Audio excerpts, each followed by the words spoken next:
Mayam Krumzari, Adoni Miribasi Impact News ni Ngasiki Manung Huna Hariba 360-degree analysis of news and events. Ngasiki Manung Huna da Keke THOKCHOM na Mayambu Taram Noksari.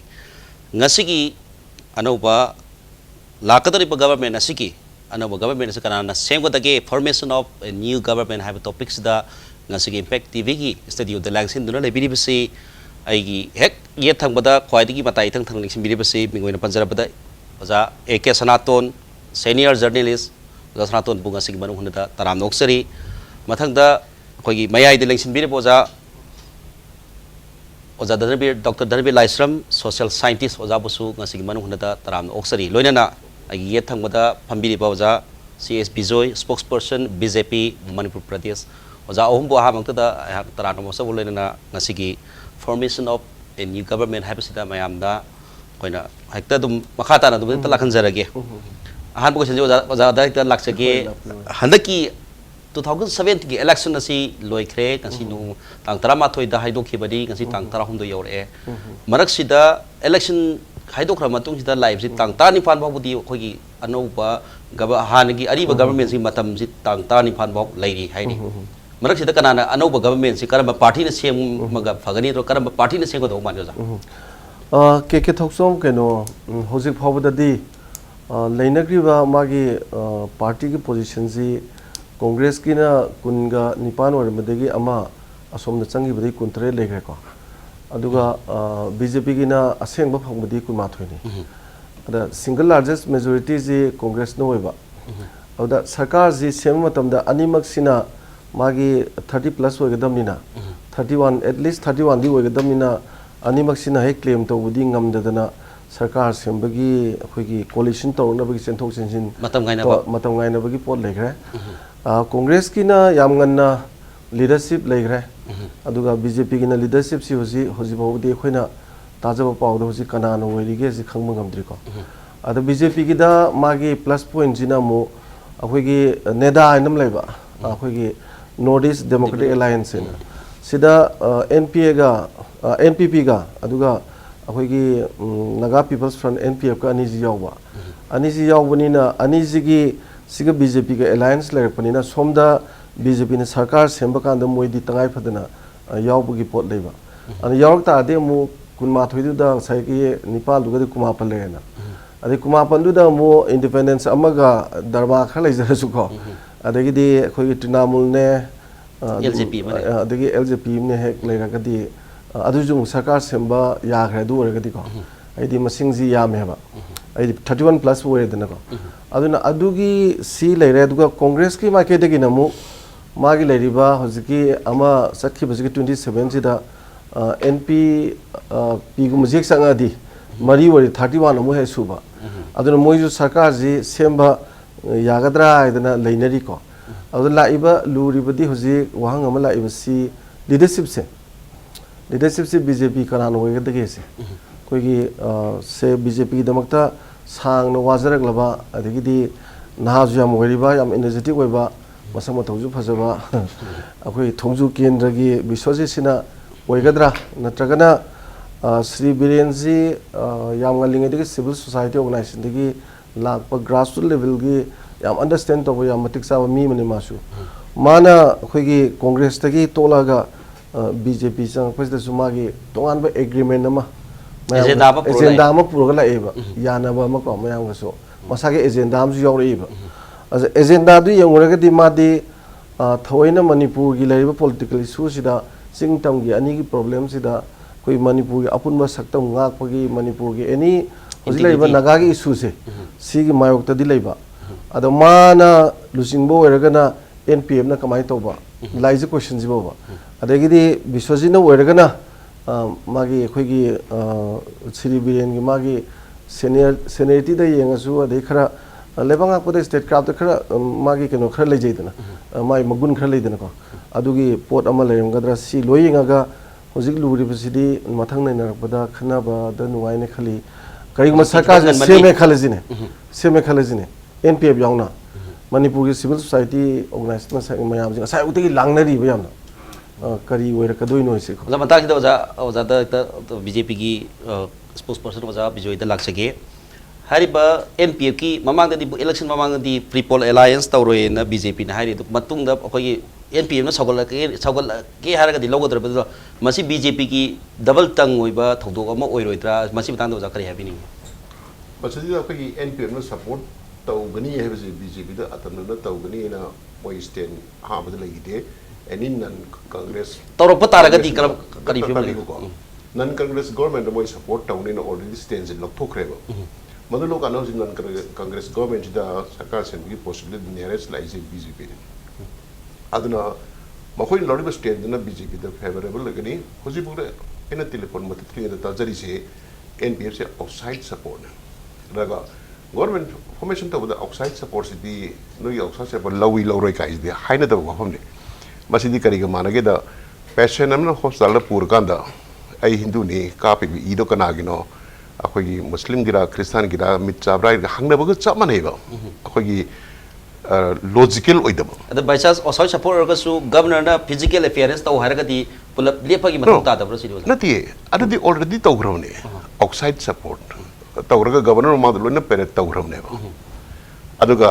adu hai na BJP ki double standard ki questions di arise tarokte madu hangbiraga di double standard ki ata khangdre na haijar kane ba yam ngai jo ja machi khoi gi double standard si laiti haba gum mani sing na harakan da BJP ji adu tang da ja saton da aptang laksap tare hari bo hojik si congress ki MLA Sang Kumar ji defect tawre haba congress party na di tawti hai adu bungarang di media da mayam unare congress ki MLA Sang Kumar nagari da Himanta Biswa Sarma ga sabina ba adu matang hi da khoi makoi o taking di laudri hojik se o taking laud da matam si da ja khoi o taking laud da basina mo MLA ni haina tha ga da anti defection law sina mako da ba si hai ba misak si apply to ya bro ja matang kari habini oji Sang Kumar gi wafam ji mana anti defection law hojik gi defect to dia da hojik मारे लौरिबा तांजा जी आइना यिंगजबदा politically मा step अमा संगठनबा आइदि हुजिक MLA वासक्त्रिमिना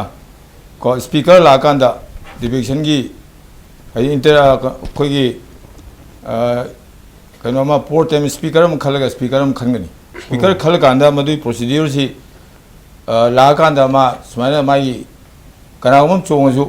anti defection 10 schedule gi amend to 10 schedule gi adu yengeraga madida speaker na decision logda bani logdringai se speaker letringai se man somna support to rehab sida hoji madugi akona decision na piba aidi madu hoto thamba yagi roi maduna mana hoji support to ribe sida government semada ina tawni habe lakpa kan sida angang boktingai da khoina yamna hena khanna janna madugi decision logdana madugi ai pot le ni kholan ni nupa pot ni gain to we bhabda lani Madhu political की हुजिक ले film जे भारत की होइना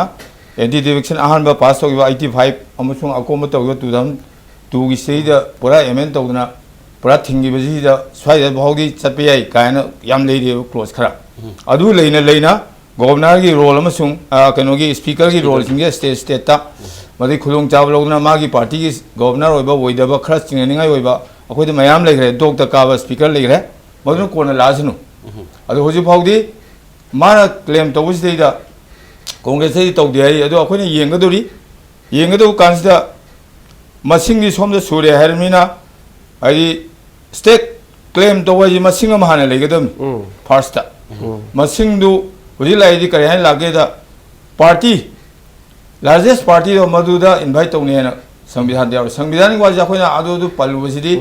अखोइदि economic discussion दि नते political केनोने अखोइ लाइसे अदिदा party से कहीं नोने डिफाइन तो दे संविधान भारत के संविधान पॉलिटिकल पार्टी ने सेंगदम ने हबे लेके है party means party group two की पार्टी अचोबम होइबे पुंजल होइबे बद पोस्ट पोल अलायंस हाइबमा प्री पोल अलायंस हाइबमा प्री पोल अलायंस तो तोगदि यामना एक गवर्नमेंट से अखोई रिजल्ट हाइदो कान प्री पोल अलायंस दा लं खुदुंग जाव लौ यारे अदु मोय से पोस्ट पोल अलायंस की आई थोड़ी सिंगनबिदा यामना लगलिदा ले अमन कुनिपान अमन कुनमा थोइदा कुनिपान दुदा माना लगो पोसिदा खरा ngakchana le ni je somda han advance hoina governor da che pisandana khudung jaw lowdona tore sida governor ki decision amasung uji leiba nong ni sida Sang Kumar posu lagani Sang Kumar poti lakhiro aduga hojik se claim tongwe kanan ngangudage ji ibobi design tongne no ji haire ꯍꯥꯟꯅꯗꯤ ꯃꯥ ꯇꯧꯔꯣꯏ ꯍꯥꯏ ꯉꯔꯥꯡ ꯐꯥꯎꯒꯤ ꯇꯥꯕꯗ ꯍꯧꯖꯤꯛꯁꯦ ꯇ꯭ꯋꯤꯁꯗꯦꯗ resign ꯇꯧꯅꯦꯅ ꯃꯣꯏ ꯈꯪ ꯃꯣꯏ ꯉꯁꯤ ꯄ꯭ꯔꯦꯁꯇ ꯃꯄꯥꯟꯒꯤ ꯄ꯭ꯔꯦꯁꯇꯁꯨ ꯍꯥꯏꯔꯦ ꯀꯣ ꯃꯁꯤ ꯁꯨꯟ ꯔꯤꯖꯥꯏꯟꯅ ꯍꯥꯏꯔꯦ ꯃꯔꯝꯗꯤ ꯃꯁꯤꯗꯤ ꯀꯔꯤꯒꯨꯝꯕ ꯄꯥꯔꯇꯤ ꯑꯃꯅ ꯍꯥꯟꯅ ꯃꯣꯏꯅ ꯉꯔꯥꯡ ꯈꯟꯅꯕꯗ ꯑꯩꯈꯣꯏꯁꯨ ꯑꯩ 67ꯗꯒꯤ ꯄꯣꯂꯤꯇꯤꯀꯦꯜ ꯀꯩꯅꯣ ꯑꯣꯏꯔꯛꯑꯦꯀꯣ ꯋꯥꯀꯔ ꯑꯗꯒꯤ ꯖꯔꯅꯦꯂꯤꯁ ꯑꯣꯏꯕꯅ 74 ꯄꯨꯔꯥꯅꯤ ꯄꯣꯂꯤꯇꯤꯀꯦꯜ ꯑꯦꯛꯇꯤꯚꯤꯁ ꯑꯣꯏꯅ ꯑꯩ ꯄꯥꯔꯇꯤꯗ ꯍꯥꯏꯖꯔꯣꯏ ꯑꯩꯈꯣꯏ MLA ꯅꯠꯇ꯭ꯔꯁꯨ ꯁꯔꯀꯥꯔ ꯁꯦꯝꯕꯗ ꯀꯣꯏꯕꯗ ꯑꯩꯈꯣꯏ ꯂꯣꯏꯅ ꯂꯥꯛꯑꯕꯅꯦꯕ ꯁꯤ ꯃꯌꯥꯝ ꯑꯃ ꯑꯗꯨꯅ ꯄꯣꯂꯤꯇꯤꯀꯦꯜ ꯐꯖꯗꯕ ꯋꯥꯍꯩꯗ ꯒꯦꯝ ꯍꯥꯏꯅ ꯑꯩꯈꯣꯏꯅ ꯀꯔꯤꯒꯨꯝꯕ ꯀꯥꯟꯗ ꯁꯤꯖꯤꯟꯅꯩꯑꯕ ꯁꯤꯖꯤꯟꯅꯕꯁꯨ ꯌꯥꯕ ꯄꯣꯠꯅꯦꯕ ꯗꯤꯐꯦꯛꯁꯟ ꯍꯥꯏꯁꯨ ꯑꯩꯈꯣꯏꯅ ꯁꯤꯖꯤꯟꯅꯩꯕ ꯑꯗꯨ ꯍꯧꯖꯤꯛ ꯂꯥꯛꯏꯁꯤꯗꯩꯗ ꯑꯗꯨ ꯑꯣꯏꯔꯒꯗꯤ ꯑꯩꯈꯣꯏꯅ ꯑꯅꯤꯁꯤ ꯌꯦꯡꯅꯕ ꯀꯥꯟꯗ ꯀꯅꯥꯅ ꯉꯝꯒꯗꯒꯦ ꯁꯤ ꯉꯁꯤ ꯅꯣꯡ ꯅꯤꯅꯤꯁꯤ ꯈꯪꯉꯅꯤ ꯏꯂꯦꯛꯁꯟ ꯀꯃꯤꯁꯟꯒꯤ ꯅꯣꯇꯤꯐꯤꯀꯦꯁꯟ ꯑꯃ ꯊꯣꯛꯑꯅꯤ ꯀꯣ ꯇꯔꯥꯅꯤꯄꯥꯟꯁꯤꯒꯤꯗ ꯍꯦꯟꯅ ꯑꯩꯈꯣꯏ ꯂꯩꯕꯗꯤ ꯌꯥꯗꯕꯅꯤ나 이보비 리자인 तौबना चुमी मरमदी माने आई मेजॉरिटी लेना ngасai ngarang da majority le majority hani majority hujika no bu khanbane ba 20 sina majority ne ba yade ba madu man hana resign tobuna leme ba ngarang nan jai masi lale se to jai hujikti resign matab si longna bagi ai slower ba si chumme resign to thoga man claim to bujina majority phangna governor ne yarga su man sem tare hujikti ama sina helena lebini na resign to thoga madu resign gi matungda ma pora ma governor ne dise logdong mali swai bawda ni hujik lei se ni khan marak sida mo yam nungai ba hagadra yamna BJP ki yam nungai paw su pujare ke akoi gi BJP ki legislature wing leader se hoji huti hangang isni karakpa birenda pire habagi paw ma leire amatang hido ja sigi bata ko jalo sa happy ki ba biren ki hangang biren ki duga thongju ki bisoji ki ani ki timing sida NPM da logo da role se masai da kari fibam lakpa ya ba jamasi ke thokchom masida size or de bu kitang durai in the sense that magi biren na lakpasi mana BJP or pasi congress ta sauji singtam ani khaibung tana le aidi singi administration ji lehandaba party amo in congress na work to wi singa tam ga ji khaina raga leibji sigi punjal lagna bagi krai ta apun Manipur amagi saktam ama sagalagna ni wakhalon da ai BJP de yaure na haibne ba ada hojing la ibdi luribdi mo NPFC support obni alliance nate support abjidi ma mantri nungre kem loroi masing du count to laga sarkar semne na tobne ba masi kem kanda khoi gi kakhna riba political parties na magi majority phangda kanda margin da la kanda ato political party na tawno pot amani adu coalition jiga magi alliance di party me amdu coalition tawga sem bajda di pura yaungna doini aduga merge tawju na teba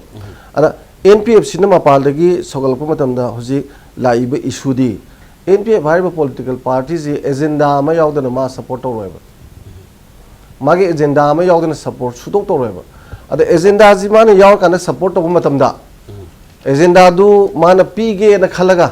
adi BJP na magi agenda ji pirage na khalaga support tawbo oiramagadi leaders oiriba heng chief minister ore kadoriba biren ga ani gi marakta ju conflict ama langai amu leiriba adagi di high command kaina namdana mapandagi handaki BJP gi ayamba tawbuji Manipur masadi tasengna hadi any political party oju mi mapangi mi na ka toraga press conference bu tabu oju amabu torju mapangi mi na ka board ka pangong ko mapangi mi na ka pangang ngang ba akoi mi ga su da jang waru jabne ba changza do ozagi yam phajai thamiri bu do ozagi agenda ma yauna lakado ba leibani sai da kari lakada gi have tam ngamdri ba luri ba ada matang do ozabi do hojiki hadaki legislative wing gi leader si hangangi biren oire have side leire pausi leire oza matang hido oza BJP gi oina sai NPF ki matang hi lakpa da sai ozan thamiri be agenda se ai ozan thamiri ba wafam simak masi ki conflict lakatra da kari haibin oza ai masi suna lakani thursday maram di ngasai leadership khanbada adu kuina sangi se kari da hoi BJP gi MLA sing gi moche one by one khanga contest sama tana ba matam khara lawre ba loina na akoi ally partner sing da su loina hangnaraga अखोगी हारी जिना चुमदी Shri N बिरेंदा Tarak ओइरमगनी ने खले Arga Madgi final report लोगे दकानदाई phone मुथत यादना मुथत क्रेबो Arga चुमगदी आई मसे अखोई BJP गी चुमनगी majority simple majority नु यारगा तौबसे यादे न कंसेंसस ताना बने बसाइगी नाइरी मेमसे कंसेंसस से तारंगबदो माले अरगा एनपीएफसी मयामना अखोगी एप्रहेंशन न मयामले ada aina sidang tang point ma haijuning badi NPF si yamna kuidriba party ne karigi semjino haibisi da mayam ni yang bini ga ina yang ba kitang kena zai ai hita khoi party go na mayam yembaga ozani yemba khene haibani kari gi no da Manipur da khoi gi yamna central authority imphal chi da khoi leite ba chai trang ka kun muk sure somai ta central authority leitre yam sana central authority ha jo zakari government je central government je masi leite ba sigi amana khoi gi development gi area da singi area ar gi even valley da bukta khara lap ki area sa te neglect to ba si yam kui le ba somai ta neglect to ga di kamai to ga da automatically akhoi divisive force mayam pugle ba kari akhoi neglect to bi da Manipur gi ma singi wana ta ba valley da sin bi ko khara lap ki ba sin la bi tinge ko ap ten tarai si kari da pali ba government sai na sri ibo bi gi mami lokser roi mamang di hona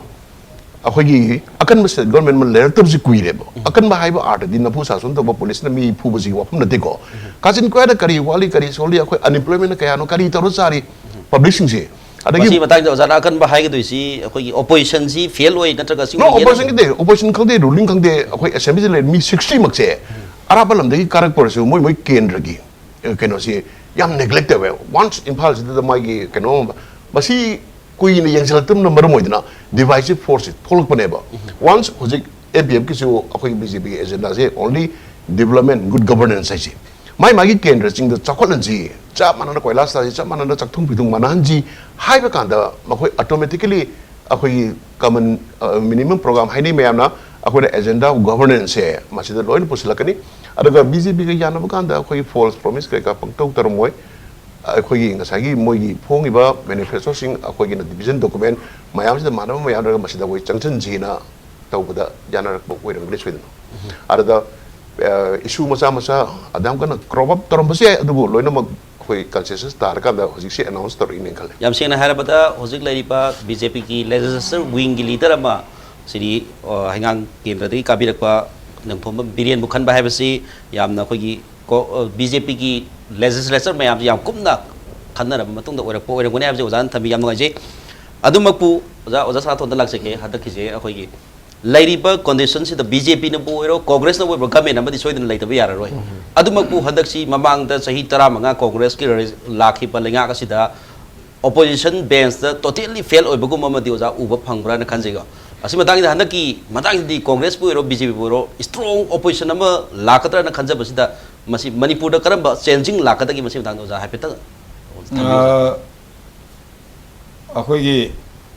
akhoi democratic country state amada opposition si bai bise masi break yaw da gari thobu gum break yaw da gari na khoi nang thori je sei tangwa su thore opposition laita basi break yaw da gari thobu ne ba break akhoi break yaw da gari thobu ne ba de gurung chat pa thingen ma khotu ma yang gi khotu na mayam thori je haidi ILP gi tore adi se blockade tore si kaino da opposition laiti akhoi na civil society na opposition ware civil society organization oire political party ne tawdo mathau tawdre ko kano da Meghalaya da adigi Mizoram da Arunachal da Assam da civil society gi mai mathau mana se tongan taw akhoi gi opposition na tawdo opposition ji death oina hai tare ikai ningai we ba ai parliament da assembly da opposition gi akan ba opposition leader opposition gi wanga mo government du lak pangam ba thori tha bangam ba chimbun lak bangam ba opposition yaudi ba yes se to ga simi sa ya na ko position nung da ona ba du lo ba haidi party of principle da party to ba adegi magi ko adi integrity yauna adi dharma ju da thena ba leitre ba one on ma khono ma to ga opposition ji ete mathangi bot kana ba sen ta imana ba adi crore ta ga mi leiba ga ne mi leiba gi ra ti chathare ba ai masi chen be ro handak su mi ma da ba lising taro yo tere jo yo ya jaga khada kendra ani da yes mi lebi ga si chathare ha bane ba aleba aduna madu leina hona ba mathang da opposition ji oi jara su one on ba simi sa ya na ba adi sima se ju adigi mantri sing ju mai paisa ta lo noi thoku toro ga na mathangi ka madu da oram no bale oza handaki ji oza gi tu brak thasab jete handaki kari Congress ta mung chongchan adigi trinamool gi mung chong tok kin ta handaki khangak lakba ngarang da governor da mung changhan nari ba yam ji gi lakoi mathangi yamna clean noina sason to na praja na sel lo da akhoi na paisa pi da na akhoi gi party gi manifesto da ai ababa leba gi thau kathok ga loina na dedication ga loina na conviction ga loina na selfless service to ga ongtang gi torong ge hai bu post changre mathangi power position money ta na hon party ma da ma chong ne aduna opposition leita bagi dosa je akhoi da phange praja yang ware kaino da opposition ne ji kaino da parliament लाउनरी खोनरी कांग्रेस की निफु मरी काबना BJP ने majority याम चनी को मरफुनी तो BJP मतोमना काबसिदा block तौना खोदन parliament फजरी हाय दो democracy दजु फजदबसि अम तौदोने minority view तागदने democracy Modi ने पास तौबे ना बिल खुदिम मी निफु मरी दो काला पास तौबे अदु लाउरी अखोय ओपोजिशन करा लाउरी सिदा सिंगी सन से त्रामा सिबु विने सब कांदा आईडी पुलिस लोगी से अनिर हल्ले बीजेपी से आंदोलन मते खर तौर तोखरे कमाय तौन तोखिदो तौरिनो कइनो खंगे मदु मै सोइबे लेग्रामनि अदु ओपोजिशन की लीडर ngang आदि असेंबली द कइदो लेगेबा अरे इसिंग फंगदबई था समय असिंग द थबक सेमदबई सही त्रामा से कइदो गे याम नोजी हाइजी ओपोजिशन की असोबो रोल अम लेगदबसि मणिपुर लेरक्तबसिना टोटली मणिपुर की लेंगाक चासोन से त फेल होरकपदगी साखोत खोंगांग द थिल्ले हाइबगी सिम गाइजेगे सिंग ने आई नागालैंड 1968 ताई छात्रों चली 70 दं थामा तो ले नागालैंड स्टेट रूट फंगबजी 63 द फंगगा 60 आई तखोय सबगान सही मंगागी मतुंग सेदा डिस्ट्रिक्ट खुदिंग द हॉस्पिटल सारे सिंगनी दरबी सिंगी लमदा तंगा हॉस्पिटल सारे लोइना सायब कोइलास लोइना थायब आखोय द ngasi स्टेट रूट फंग मतुंग ngasi बाउदा मणिपुर द स्टेट रूट फंगनि तोसि आमे असोन मनी स्टेट फंग मतुंग द सिंग द काक्रामे डिस्ट्रिक्ट हॉस्पिटल कराई साना अखोय सही कुनथाई ममांगदगी लायेंग लेरगे सिंग साउदे मरमजि कइनो आई सिंग द डेवलपमेंट लेते हैबनी लेंगा चासोन सी यामना ट्रांसपेरेंसी लेरक्तबा अदुगा ओपोजिशन की रोल लोगोदबसि ब्रेक यावदबा गाड़ी एम चेन बदौना थेंगन मफम द वायर हैबनी मतांग सिदा यामना तेंतक ब्रेक अम लौजगे ब्रेक के मतुंग देखो याम थुन हंजरके इंपैक्ट न्यूज़ बु मिंग तादुन लेबियो ब्रेक के मतुंग द मयाबो अमुक हना तरान लौसरी होजिक ngaकी ममांग द कोई खनगिबा एजे खनगिबा टॉपिक टू ओपोजिशन की रोल की मतंगदनी ओपोजिशन की रोल यावना ओजादन बिद लाक्सिंग हेक्ता ओपोजिशन की रोल सिमसु लेरे अदुगा हंदक की इलेक्शन की रिजल्ट सिदा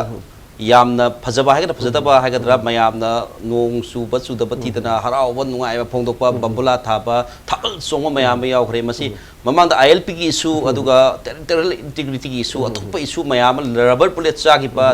सैफु चागि मयाम दो मयाम से लोइनम काउनबगी मतांग अमा लाकब्रा हाइबसि जा मसी मतांग दो जा तक थनबि के हंदक की इलेक्शन जी नुआइबा इलेक्शन मोय मदी कनदा अखोगी चिंग मयामना कांग्रेस कारो है कांग्रेस निपान कारे चिंग कांग्रेस अमत कारतु मनदेब अखोगी सेनापति तेन हाउकिब का अदगी अखोगी गखांग का तोक तोक मालेबको अद निपान कारे इवन उखुल द काइको कुल का सदे सेनापति तो हम का अदगी एनपीएफसी हम का दो माली का दे नत्रा अदुनदी हंदक चिंग गिदा अहो ममलाइसी थवैना नगा अंडरग्राउंड सिंग की लुचिंग बसिंगना हेक्तम मागी डायरेक्शन पीरगा हेक्ता फोर्स तौरगा बोट तन थादा लगा हेक्ता मोइना कानिन का फ्रांसिस कादेदना को फ्रांसिस ना जो कादे अदुनदी प्रजा थोलखिबगी ममीम दि तारे प्रजा थोलखपसिना पुलिसी सिंगी चखोतबा अदु अदाना तबा सांगना मागी कॉमन पॉलिटिकल एस्पिरेशन अमा लेरक्तबसे मसी नगा अंडरग्राउंड सिंगी मागी पॉलिटिकल एस्पिरेशन का तमगी एस्पिरेशन का मानदबगी कॉन्फ्लिक्ट सी याम सांग लाको पोट अमनेगा डेवलपमेंट की दी अखोइना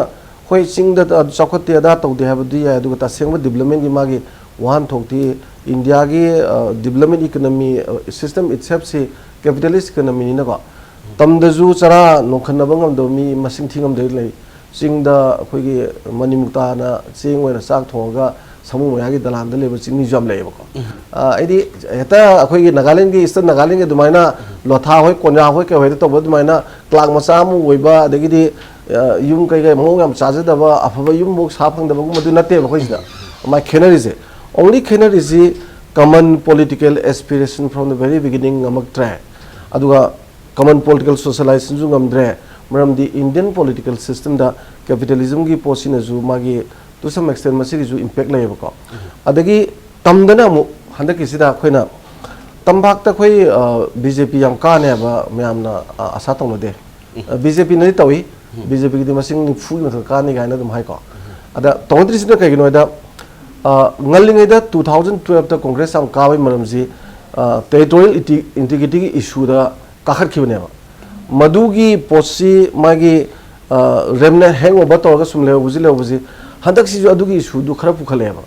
adu khara pukhalapa kanda adugi yam hena effective oiba oidabaduna tongan ba moigre aduna maram oidana akhoi tampaki isinau sinamu akhoi sing manipur kaibagi adu separate administration gi adine resource myam on to wi ga moi chingna myam do adu laibaduna wakhalam da la kanda issue myam jiga loina ra yen kanda taseng bhaira ga congress se suka ka dam ne ko issue da taseng na base to madi sing gisu issue da base to ba congress suka ka roi tampak ta ju issue da base ban to ba congress ka roi ada BJP de masing heleba 21 and 28 ne ko aduna issue si ta yamna base to na ta bada candidate to na oriented oibra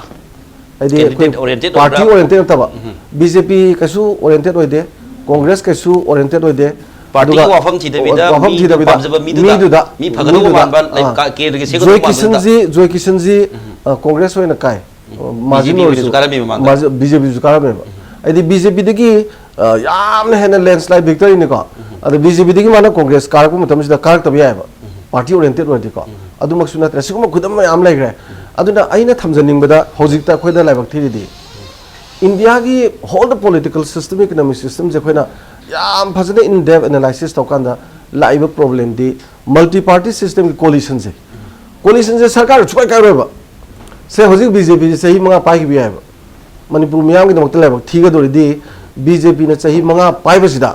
mongdo yago dori party miyam se siga BJP ga pula coalition to kan sitare haidok tabida manung the internal contradiction yam laiba haidi akhoi gi coalition government BJP ki lakho matam sida kari gumba sarang na manung da mapa da di udaba manung da conflict yam laiba laiga do pune batang do ja BJP da lakchage mamang da akhoi gi sigi table simak ta NPF ki general secretary na hai he balai kari hai ge po Manipur si bogi Nagagi lamje is not a part of Manipur na hai balai masi batang hida yamna soba yam discuss hai ge openly hai ge balai matang the NPF ka BJP ka punchal ga government form tongni hai matam BJP prajai wakhalon da kari lebira ko ni khaliyo da si batang prajai wakhalon da kai lebira ko ni khali hadi NPF da hai khre ado BJP si thajak ka tori bra da kari wakhal lege prajai wakhalon da BJP da kar wakhal poka da ke sini ai wam da jage hanagi election si matang da hojigi oza darbi na hari jage ai mot kitang khneba akhoi issue na ta mayama issue sagana ba akhoi opposite party congress na hona na meba moigi 0 performance ka 10% corruption na tongna ba issue se masi divert tongna ba na se blockade ki amo framework agreement ki amo adagi se akhoi UNC outlaw tawni ka na makan na chagal ko se plan di jaja tawragat moi thami jaja tawi madun issue he ne honai madun issue sindo parada singna amta taram dreje maram di media atraga ju point di oza BJP di no BJP hingala ko di se figure sing bio what shares the BJP 34.8% ne Congress kina 32.7 sumi oza tabi ko adagi mogi haidare is 45% digi haidare ineba BJP ki 21 gari se akoi mamang da ani kai lor ka mamang da 0 hol di yadre ko ani kai hol ga akoi di se 1050% gain neba adagi amuksu Congress ki 20 share diri sit phangi se makoi gi di loss of kanoni 33.3% neba sigi figure sing da BJP percent kana de kama haidre no adagi sigi figure sing da BJP na kamai kai na BJP na kamai de akoi di 1050% gain na se sida akoi ani dang gar so akoi di 100% sila ka de se adai da ngasagi tawo sanatan na haiba akoi manipur da opposition lektabi dosa se masi de tamon haibi de 95% support taweba adubo hoji mayam na songna je party candidate sing su ticket paisa yen dagi accuse rawi voter sing su low accuse rawi masi kamai to horki ge da ai like da inu ningsing je da vote aham da koi debate yam taringa meba akoi yam anga koina congress ka communist ka toromi manipur da moi ani gi meeting ji tan tar meba communist na congress sun acha wai ma congress communist sun sida tarak pa da last the vote da ban min am khakta akoi gi kwa mata da lupa tara habisi yana na rupane ada voter bribe to hor pasai kamai to hor ki da da na hor matung da mathang da di aina karaga di nangi na sa thaba khatur ni khotur ni na torupadigi ring the lebina ba ring the later da opposition the later di vote thadaro heba mi integrity mi personality magi education qualification kam dai karim da khande bida oh nang opposition the later ra kana roi haina torupasi dagi mi afaba khatok paso hor pane ba are last di ki dore madugi trend da chatharaga any kind of government formation se mo pakanda ai opposition da similar di mathang da kar roi have a reality ma bhabna sabani kan asing buna la ne ba aduna he ka ba ruling di yaw ba wanumba thabak habo mai kendra gi shara su thungu ba masi chathar ko na ngasi koina mamang da uri ba sarkar chine ba masi khoi pamra pamdabra na khoi gi public ta kan da public man dak se we want a change you know BJP da thada ba change sabati tawre have ni sila ka khoi gain che yamna real time di ngari tremendous gain ni congress ki change la hai fazana la hai tu de ki 150% gain la hai to 100 ki form sem da matang da number gain ni 30 31 29 28 da tawle bisati yam wa ba BJP su khoina prajana pami BJP government am la ko pamang mari khali manipur da target si yorok ta basida mayam su asai ki ojana habi ba tu de ki di 21 yo ya ba so ba geram ne du sai number magic number si yog da ba matang no zakari habi ni ta magic number si yogdana 32 yogdana khoi governor mang na pere tro chidi congress na yog ngam da na khoi na BJP support ta wina adu coalition coalition te formation ne si akhoi coalition akhoi BJP ni as it is baspa gi matam de na khoi coalition gi experience culture tradition yam bhajana lai bani Sri Atal Bihari Bajpayee Prime Minister when ka dal lagi coalition mem do yam smoothly ma 5 years run to geba aduga India gi na development works kok thong ma torme akhona imagine to bungam da ba ngasi congress na Sri Bobi Sarkar 15 years kari gi sali no mana chali se Sri Bajpayee na piramba anti defection law dun ne ba mana law se pass ram da ga na Manipur da so BJP na taruk karaga kun taruk sure sarkar sen de kan tawri ba adu ma gi own party ni BJP gi adu ngai bi ka na am ta yeng de bida no and tha anti defection law ne siguma party ji tradition culture je DNA se ngasi Manipur gi BJP da dum yauri we overcome all this thing akhoi gi dene akhoi gi analysis to kan nungai rese sai BJP gi percentage ai je multi member single constituency da proportional representation ki percentage puto su yar mam di akhoi ke andar mi ani lepe ba ada bisoji na yong phangre ba manga lepa mo ba phangoi ba yaning da bol ka dori ne ba yaning da bol ka dori ne ba nate sidi single member constituency da di yaya ba multi member constituency da di sigi percentage ho pa je proportional representation ko ba kai guma to pa gi by party gi yang ho chen ba je khoina yam khang boi na khoina haidi areas da khoina yam nei na boi na khoina ma se khoi ka ni akhoi calculate to de number 1 number 2 da mo khoi ni yang ba yar se India ki political system je masi yam thi lai ba thi ba system am ne man di India da ne president ka prime minister khana gi thom yaw de prime minister ka president ka je India da ne khana da bam te yaw de ba ko from Rajendra Prasad ka Nehru de khana pa tu na gyani jail ji tumina lai yam phai phai hai ba ma bong ne president oi ba to kan de prime minister's president la ri iram ba ai ai thamjani gi di conflict si kya mo lege de ai di state ju ne whole the cabinet ministers jing ji ga ne IS officers je si ga mo conflict lai ne ba ke da constitution de clearly yaw thok khre ba ai di akhoi moi ji na temporary executive ko ba ai vote ka ba jing se amu karoi da ba se permanent executive hai ba IS officers je si ani ji na pulaga moi ji executive ko ba khoi da ani ji gi ji da kyamuk sathi na lege da sigi permanent executive se sina temporary executive se advice to godong ne yawe ba ada chief minister da chief secretary na advice to godong se chief minister na loaning de ba aduna chief minister wagera cabinet minister any minister ji manakta moi gi private moi gi tonga na advisory body on loi thame ba aduna horen moi adu ta thabak to kan da som da secretary da problem la ba mo sumaina conflict sum la ko jina aina ji thamjani di ko any political party India da coalition to kan da ne asum hajena bana ta mayam se magi UPA government gi matang ade mamang gi NDA matang sida any se khudam ene ken mai jage ko ngasi khoina tawriba se nagi right to information wagera ade gi cheng hong na pibo wagera ade tawriba program yam jing si nawai CPM na khoi gi support to du matam du gi moina haigi ba mayam du ne loina bakse moina haigi ba mayam je any coalition government am da kanagumba outside ge support of bamagi agenda jin hen maru eba moi agenda jin maru is ke goda moina haibi tawdra ba ko moina top da sar kai du ne ba sabla je kai mo haibi ni ba le masing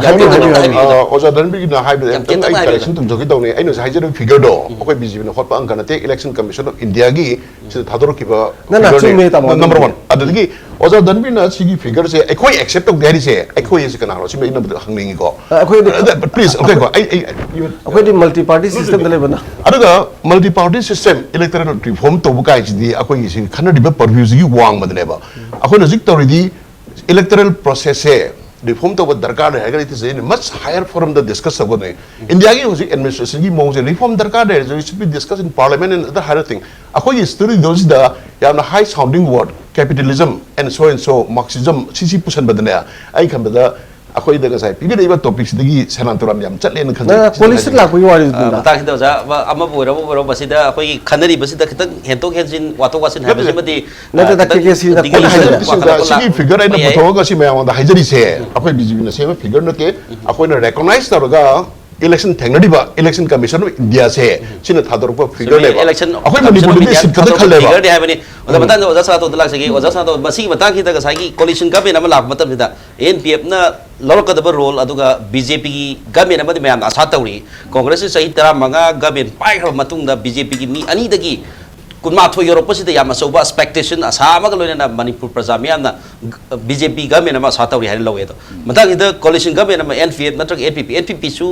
तोगान बम थम NPF अखोगी without अखोगी territorial integrity की वांगमदा मोय वखल खंजबा हाइगद्रा ममांगदा सिगी table सिमक्ता हाइगिब लेबरिना अदुगुमे जेंदा अमा लेबा कांबु बना पुनसलक मतमदा करी phone lakh कदगी ओजा चलाकपा सुम टेंतक न थबिजा कनोदा NPF की मागी माई एजेंडा लेजे गवर्नमेंट अमदी कांग्रेस पामदा मोइसे सौकने है अनकंडीशनल सपोर्ट है मधु कंडीशन लापे कोन लापे मधु कोन वानी लाग लेबा वाथो गदबदी मधु कोलेशन की लिटोरिबा बीजेपी प्राइम मिनिस्टर आदा फमी माजे नानगी कनो दो फ्रेमवर्क एग्रीमेंट ले मधु कहिंते यावदे खोते एना हाइरेदसे सिरिदा एलायंस तोरगा मोगी चीफ मिनिस्टर थमगा सही तावा सासन पाइदना चाइना जून 18 दगी लाखथादना लेरबा बीजेपी ना मधु एनपीएफ की यानब चटपदा गवर्नमेंट जी लेनबदा एनपीएफ कंडीशन मतांग थांगिल बोदी थांगिल लोई मधु थेंगलब तारे लो कान मधु फिरे म फाइंग ट्रेन लोबदी लौरगदी गवर्नमेंट फारवा अदु मथल कोलिशन गवर्नमेंट से कायम सांग चटबाइदी मागी लीडर उजिकी चीफ मिनिस्टर अमसुंग मागी पार्टी लीड तोरबा मेजर पार्टी से बीजेपी दे लेगने मरमदी बा कनोदा कोई बाजपाई ना हाइरम बम लेनी प्राइम मिनिस्टर वइदा मयाम ताबी औरंदा ताबी और खंद्रे आई फजन ताओई मदा आईना बीजेपी की मागी कनो की आई बीजेपी ने अदु लेप की आई की मागी इडियोलॉजी यादे पॉलिसी अदु मोई आईना याबम ले रंदी जोदी बासुना सही कुनगा हेना मान मचा मचा तो सेलिसे अदि आदा का कनोदा केरला सेलिसे मसी मदे अखोई लोबिए है अदु रदी लेप अदगी राइटिस्ट पार्टी बीजेपी की वातोसी भारत की भनविदंगता मणिपुर की स्टेट की कायदंगता सिंगतम कायना धरविदंगता आई मेजर पार्टी ओरिबा मसी मकुक सिंगना चलिबा रेनकोक से मसे मतम मतम हाई सिंगना कोलिशन जु कायन द मोंग दे पार्टी दे लीडर दे लई को मणिपुर प्रजा न पामसे मसी कायदन बसु नाथै जगेदबसु प्रजा मपी तांदनसु मई चाक्तनसु मोंग दे लेगने मधु हुजिक सिनब तारे सही त्रांगा Congress पाइबदा ngamda poram moina ngamagadi BJP se praja na pamyo zero de le mdi handa kanoda moi 21 yore ahmada moi by election da mi wona kabani by election do BJP su le mi wona kabani lo se BJP su yawi moi matum na kabani nati adu odi huji 21 lakh ko si pura congress setback on them se congress ni phui doi kar ga dei loksan khosen na mayam yankhai doi surma ga 100 tra 20 le se congress ai saga semaro opposition le ne hai ga gamne me kidi yes yes mata ki doja याम फजे होजिकी कांग्रेस की downfall अमसु BJP की upgrade लाखो मतम सिदा BJP की थाजबसी मांगद्री हाबनी प्रजा त मान हेमनो मता खिदाक सिंजे बीजेपी थाजबदी मांगद्री तो मतम होजिकी लीडरशिप की पता ने क्राइसिस थोकते हाइदसु लोरसी मता खिदा दुपु प्रजा की मियंगदा मयाम न पामे मियंग न सागी एनपी की एजेंडा हेते यारप अखोई लीडरशिप की मतंग द बराबर हारी से कांग्रेस ना लीडर लाथोक पसे अखोई की नमिनी नि खंतना हाली से Ibobi was elected only 2 days ago 2 days कतरी हाली मा इलेक्शन चीफ मिनिस्टर कैंडिडेट में वोट खोमरने अदगी नेक्स्ट अखोई की रेस्पेक्टेड ओजा धनबीर रसु तामो सनातन जुन हाइबीबा अदा काराय बोसे मी दने जे मसी मे यानिंग देबा मी पार्टी के ने नो मी की 50% ओरम बियाय हना बीजेपी ने पिरे एडवर्टाइजमेंट की नत्रगा से अखोई की तानिंग इसी सा गाड़ी याम थाद्र बो से मसी ऑर्गेनाइजेशन की लांजा की आइना हाइजे बसे ꯃꯤꯒ ꯄꯥꯔꯇꯤꯒꯅꯤ ꯍꯥꯏꯕꯅꯤ ꯄꯥꯔꯇꯤꯁꯨ ꯌꯥꯎꯋꯦ ꯑꯩ ꯍꯥꯏ ꯍꯥꯏꯖꯔꯤꯅꯦ ꯉꯁꯥꯏ ꯑꯣꯖꯥ ꯉꯁꯥꯏ ꯑꯃꯇꯒ ꯍꯥꯏ ꯁꯩꯗꯣꯛꯆ ꯉꯁꯥꯏ ꯍꯥꯏꯕ ꯑꯩꯈꯣꯏꯒꯤ ꯊꯥꯡꯃꯩꯕꯟꯒꯤ ꯄꯣꯠ ꯑꯃꯈꯛ ꯄꯨꯁꯜꯂꯛꯈꯤꯕꯁꯦ ꯁꯤꯁꯨ ꯑꯦꯛꯖꯥꯝꯄꯜ ꯑꯣꯏꯅ ꯃꯤꯗ ꯂꯥꯛꯈꯤꯕꯅꯤ ꯍꯥꯏꯕꯅꯤ Okay, Taiwan put it so he won only by 146 like no vote kakte ne ah bagi margin di narrow khataw to re plus the Taiwan gi kendra ama kakchina 60 maki determine to ya roi ba akoi party handak pi be efforts di yaman kana congress na book saw na sai ne ba advertise gi khangde center gi leader lakpa mayam khangde prime minister amul ami home minister ahum lakla ami ahum lai di machid bujal di tamilong chanai well organized we ya fazal sing tam adagi national president chauro party ni national president Amit Shah na makhong na salaga wangkai da khoma me laibak tin ka de ko akoi organization lai bagi full support to pdeba organizational structure sina BJP si Manipur yamna wangna langna bagi masa amadi oi habini har website individual candidate amna create to ngam godo no teba sida Biren Hana Congress BJP da kai ade Biswajit Hana Trinamool Congress da kai ni sida party oriented oiba candidate oriented oiba jidi sin saki ne ba mana mafam aduga magi lekai kene wa pakalo akhoi gi lamdam sida party oriented orega di ko political party oriented ti in orega di paisa so ye ningai masai se pithvi gi lam puding saki ade atopam no ai kenong ta hajo gi ba hujiki leiriba sida akhoi gi miyam jingjina tasengna BJP की अहोंग बजी पामगदी से BJP धनक तो बजी पूरा BJP की जब नुआई जानदा या खरक कुमन का स्टडी तो मिले दियम नुआई जाने BJP जो अखोई खर कुम तो है असम की फॉर्मूला जी मणिपुर दा डायरेक्ट अप्लाई तो है नंबर 1 दा हाई प्रोफाइल तोगान पार्टी दगी मोई पार्टी दा पुसन बजी असम तो है असम दा कांग्रेस दा यावम बा अमित शाह मक्सी कांग्रेस की केनो नि यामना कोई साइड BN होय मोय तिनना कांग्रेस की मिगे तिनना असम की हिम्मत बिहार में जो कांग्रेस गवर्नमेंट दा हेल्थ एंड फैमिली वेलफेयर में पागा जाने अदु लोय लोकसल लेदना लोकसल लकान BJP यावरे BJP यावर कान दा सिगा चमाना कांग्रेस तगी लोकसल लगा BJP दी यावरे दना से नंबर 2 दा वो असम दा लोगाइबम तोरसे हिंदू का मुस्लिम का बांग्लादेश की मुस्लिम लाको सिंग सिगी याम हेना BJP ना सीरियसली लवेबा आइदि मोयदा वाल कनो कोई फेंसिंग खाब कोटपा असम दा लाइबा माइग्रेशन की कई माइ मिसिंग हेन बगी प्रॉब्लम जी लेर कान दा पांगल मुस्लिम सिंग की बांग्लादेश मुस्लिम की पोस्ट तौरगा असम दा दिसि पूरा इशू नि दना मसी नमदा बंगम नेला होनरगा अनि जी स्माइना खाइदोनरगा हाले कांग्रेस ना काबज मुस्लिम ना काबनि दना सी थममगा हिंदू की मसिंग जी का तौरा कान दा असम की पोस्ट लाखोजे द सेम थिंग सिंग द जोने तवे सिंग गा तंगा अनि से सिगी पॉलिटिक्स लेयबा लेयदि सी लेरोय हाइनी अखोय नमु लेय हाइनी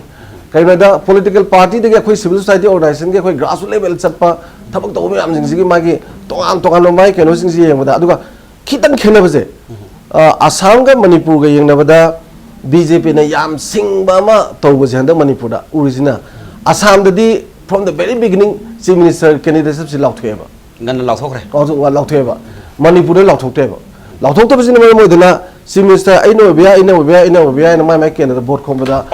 बोर्ड आम फंगेबा ओनाबदो बोर्ड आम फंगेबा सीजू BJP की स्ट्रेटजी ओरम बिया को मोयरो के खोइनि येंबा यारे सी मणिपुर की मियाम दा खोइना पामसे BJP होइसनु कांग्रेस होइसनु को एनी पॉलिटिकल पार्टी होइसनु होजे खोइना गुड गवर्नेंस की ngangnariba ई गवर्नेंस की मतंग लाइबा अदगी टोटल क्वालिटी मैनेजमेंट TQM गा लाइबा होल दिस अनोबो लाकदबा सरकार अमना तौबिरबको मणिपुर मियाम लाइब फरे तौरक्त्रबा कुइरोय दु याम फजे ओजाना हाबि दु मताक दो ओजा बिजोय दि याम तेतंग न मतम सी याम ओजा दन ना हाइ दा almost 60% लाले vote bank politics तब दी कांग्रेस कक्तने अखोय मसे होबो ओजा बिजोय पर्सनल हाबि गनो असम फॉर्मूला दु नत्ते हाबि ने असम के फॉर्मूला दु नत्ते हाबि हो अखोय चीफ मिनिस्टर कैंडिडेट लौथुकिदना अदुनी हाइजे अदगी नेक्स्ट को खेना बसे दु नत्तेबा असम की फॉर्मूला जी मी आई कोई ना हाइबो नती मी पॉलिटिकल रिव्यू फजा नेशनल लेवल की मसक तागबि इरो फोटो 60% लाले था यार ओदा किंतु तबिरगो ओजा तो पता आई तबिगो अदगा लाले हाइदन हाइबियो बथा ओके सॉरी अदु हाइबिगो अदुगा दु खरा पार्लियामेंट्री हम होयो केनोने होजिकि चिंग दम डिवाइड तरिसे मसे BJP न नत्तेबा सिगी अखोय पोलराइजेशन दी कांग्रेस ना ब्लॉकेज सिदगी होबनेबो मरम अदुना सिगी फॉर्मूला से कांग्रेस ने 2012 की इलेक्शन मांग सिना गिबा मोइबा संग लोइ तबुदा मरद मोय या फजना मेजॉरिटी फंगी इलेक्शन ममांग दा 2012 की ममांग दा सु मोइबा संग लोइ हैना अखोय की कांग्रेस गवर्नमेंट अथिंग पिबना sing amasung tamgi manakta khaibung khaibung tobai masa amsu oina haibi hadak repeat tawai ba same formula to adu mai paktre na hanjale eba andang oja sa to dalak jage yam ten Mai thabalore. Mai thabalore 60% la hai. Ojiki si minister hana project to to de se masi akhoi moi party woi jerasunu maramdi party na jaga da phani paroi si swai da to jabani to to si phamju lai ko abana akhoi ojik asa to se Manipur da ajik both se ojiki both se yam karab boi boni kadi ka re democracy ga me sem de yaro karab boi ju ka dum sem ne ba sai bijoi na bi gi ba kwa da ke no yaro me do hojina lising tok te te yaw khala ne ba ba ma yaw ba do mase akhoi na thingge ga ju yaw do cha tha do ne ba pet news ba both the bribe to wai je thingbul wo do pon ne ba sakhi pa pha ga da ko te ga puthok bu ya bo na te ado BJP na akhoi na pa mi se Congress se Modi na ju 10% hai 10% kai no khangde amana hangde 10% hai me kai no ji mayam khangam ko masi ma hai kum ji personal win toroni adu ordi akhoi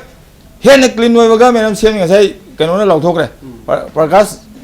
Javadekar lau thok re ai good governance clean governance clean yaw de bi aroi ai di Mayapati ji good governance amasum karap oi hai mayam ai ji good governance corruption jo yaw de hai corruption tonga na mo le gi transparency yaw de clean governance yaw corruption free mo ge dom ne akoi Congress ki regime je khare na mayam hai re kharam dra ga di BJP ki web oi oi to Congress ni phu ka ga dom ne sangoi dam ne ba mase amane ko aduga Modi ki web adi si party na hona jaba miyam na pam da ba Congress ki yaning da ba Congress ki lebi mi sing khara ba adi thakchi ka si nai do miyam ma paning de lok tho je na BJP da atai di lai tam ne sai da BJP da bi ba masi BJP ma rai phab ne third force ma resident party ma lupsan gre lup khre ba madu ma mi lai tre ba lai ma ga di hoji hang parliament ja mai na oi ga dam ne se aduna akhoi na pami je government sema jeno afaba corruption free oi ba department khuding gi wa parika lori se masi ma tok ba staff selection board ko mama na loba ko MPSC ga madu loba mantri si thi da ba thawa pa da